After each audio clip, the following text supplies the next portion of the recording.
I am a 33 years old female, and I have had fertility issues for the past couple of years with my husband. He's 35. We went through with consultations, and while we had very promising results for treatment, the cost did give us pause. It wasn't that we couldn't afford it, we just weren't at the point yet where we were willing to pay. I discussed it with my husband, and we were both fine with the idea of adopting.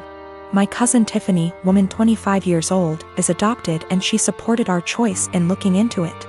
However, this was a couple of years back, and during that time Tiffany was reunited with her birth parents, and she's been acting pretty hurtful to my aunt and uncle since then. She keeps making posts about how happy she is to know where she comes from and is happy about being reunited with her real family. She even talked about having her birth father walk her down the aisle as a chance to make up for lost time. Obviously, my uncle was very hurt about this, but when he voiced it, Tiffany got defensive. She called my uncle selfish, how this was about her, and that he knew what he signed up for when raising someone else's kid. Before the pandemic, Tiffany moved closer to where her bio mother lived so they could make up for lost time. And Tiffany kept making post after post about all the fun she was having meeting relatives, and how she called back / video chatted with each of her bio parents multiple times a week. Meanwhile, she barely texted back my uncle and aunt once a month. I could tell how heartbroken my aunt and uncle were, but tried to give Tiffany her space, and the few times they said anything she accused them of being selfish and unsupportive. I think the biggest thing that broke them was when Tiffany promised to come by for my aunt's birthday and was even given the money to travel to them, but then never showed up. She called literally the day before to say that her bio mom had an emergency, so she wasn't going to make it, but didn't give back the money. I am completely disgusted by Tiffany's behavior, and while I haven't completely ruled out adoption entirely, I did want to give medical-assisted conception a try. My husband supported this, and we are now currently expecting. After we made our announcement, Tiffany messaged me asking why I would spend thousands on creating a child when I could help one who already existed. I tried to play it off, but Tiffany kept pressing and calling me a bad person when there are so many children who desperately need a home, and overpopulation. It got to the point where she was pissing me off, and I just came clean and said that her behavior towards the people who loved and raised her was the reason. Tiffany got really upset, but I didn't care. However, her parents are now starting to say that I was wrong. I have a lot of family members. I come from a religious community that doesn't believe in the public school system and tends to have a ton of kids. I have an older sister, Julia, a stepbrother, Ron, a stepsister, Molly, a half-brother, Joe, and a half-sister, Lucy. Growing up, all of us were homeschooled. This involved a lot of neglect, lack of textbooks or seasonally appropriate clothes / shoes, unheated house, and sometimes physical abuse. I lived mostly with my mom, but spent weekends with my step-family. Both houses were dysfunctional. My stepmom used to have a severe problem with alcoholism, although she's been better in the last few years. Ron is my best friend, and I would be lost without him. We've supported each other through years of hard times. And we discuss a lot how our lives could have been different if we'd been sent to school or generally had a more healthy home life. Obviously, we don't want the same thing for our younger siblings, and don't want to see them struggling in minimum wage jobs while trying to study for a GED the way we're doing. When I went to visit him recently, I found that my stepmom had gone out of the country for an entire week and left the youngest two at the house.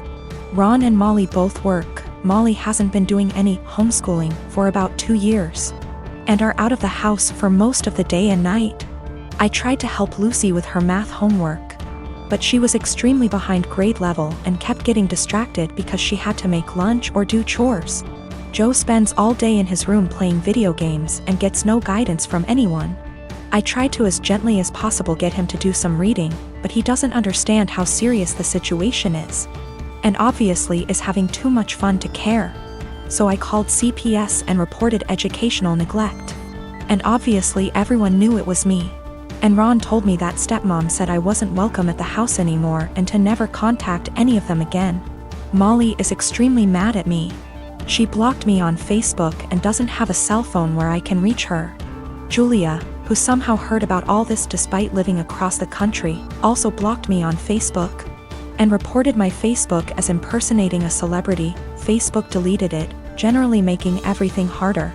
This stings even more because I'm already estranged from my bio mom over my religious beliefs. I now have no family members left, besides Ron, thank bejeebus, who want anything to do with me. I feel like I make enemies everywhere I go. Ron has been saying for years that he can't call CPS, and I guess this is why, but at least he doesn't blame me.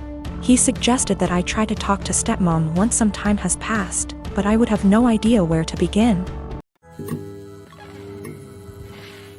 I have 3 fingers missing on my dominant hand. It's fine. I can type and everything and even manage to tie my shoelaces most days, and on the days I can't, that's the dyspraxia. However, I won't deny that it looks a bit odd to most people. I only have my 4th and 5th fingers, so my hand looks a bit like a child's drawing of a rabbit, and not a good one. I'm used to people asking about it, usually after staring for a good minute or 2, but I still find it annoying. I really don't get why you'd think it would be an okay thing to ask someone about, but hey, I wasn't raised in a barn. Usually I nip the questioning in the bud by just explaining the truth from the get-go, and assuming that enough people will gossip about it that the message will spread by the end of the day. It always does. Anyway, I started a new job about a month ago, and I honestly could not face going through that same cycle again. I felt like the time had come to not play into it anymore and to make something out of it, and I decided to make myself laugh. When the first new coworker asked about it, I completely lied and told her that I chewed them off as a baby. I then decided to tell the next person who asked that I cut them off with a plastic knife at a picnic. And the next person that I was born with 6 fingers and they removed too many, and so on. All genuinely ridiculous reasons, but I'm a good actor and they actually believed my stupid lies. I didn't expect them to, a plastic knife, through bone, but there you go. Maybe they just thought there's no way I'd lie about how I lost my fingers. Within about 3 days, I learned that my coworkers had been arguing about the actual reason, and it seems like a lot of them now actively dislike me for lying to them. I'm probably going to have to make some cupcakes over the weekend with my super cool 3D printed adaptive whisk to get back into their good books. Anyway, I told this story to my brother today, and he told me that I was an asshole because I caused tension within the office on my first day and made people feel stupid for being gullible and believing my lies. My argument is that I'm not the asshole because they were asking a rude, albeit common, question, and because I didn't do it with the intention of deceiving them. I was just honestly fed up of the question and didn't think they'd think I actually severed 3 fingers with dental floss when I was 3. I'll accept my judgment, though. Not cool to ask people why they lost limbs or digits just because you want to sate your morbid curiosity. A few reminders for people: I'm not a male, don't know why everyone assumed that. Don't ask people about something that could be traumatic, especially when you don't actually know them.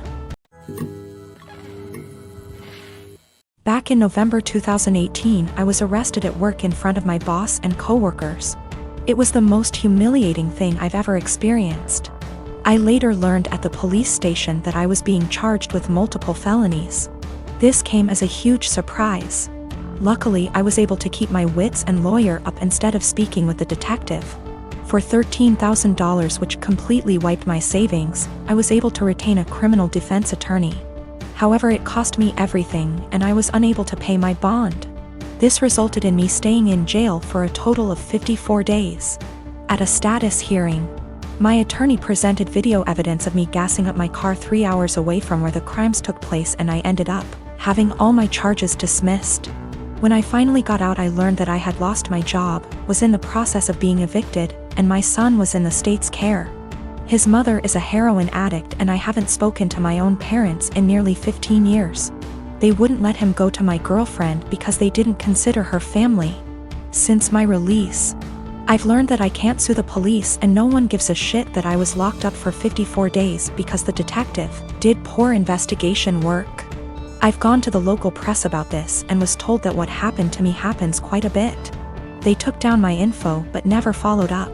So what I did was create a website sharing my story. I also uploaded the police report and some other documents from the discovery.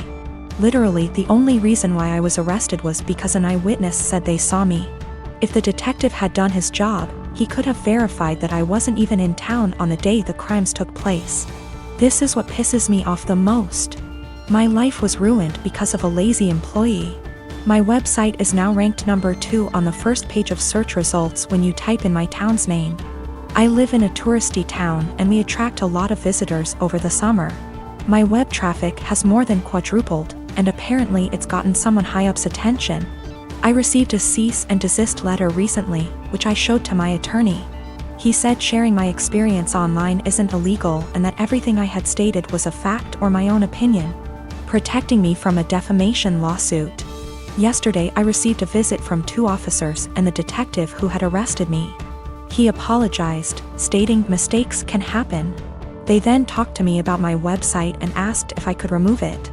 I said I would delete it on the condition that the detective leave his job and never do police work again. Suffice to say that isn't happening. After the visit I received, I'm more pissed off that the only reason the detective apologized to me was to get me to take down my website. I don't plan to, and the only one supporting this is my girlfriend. My friends think I'm being spiteful and have suggested that I just delete it.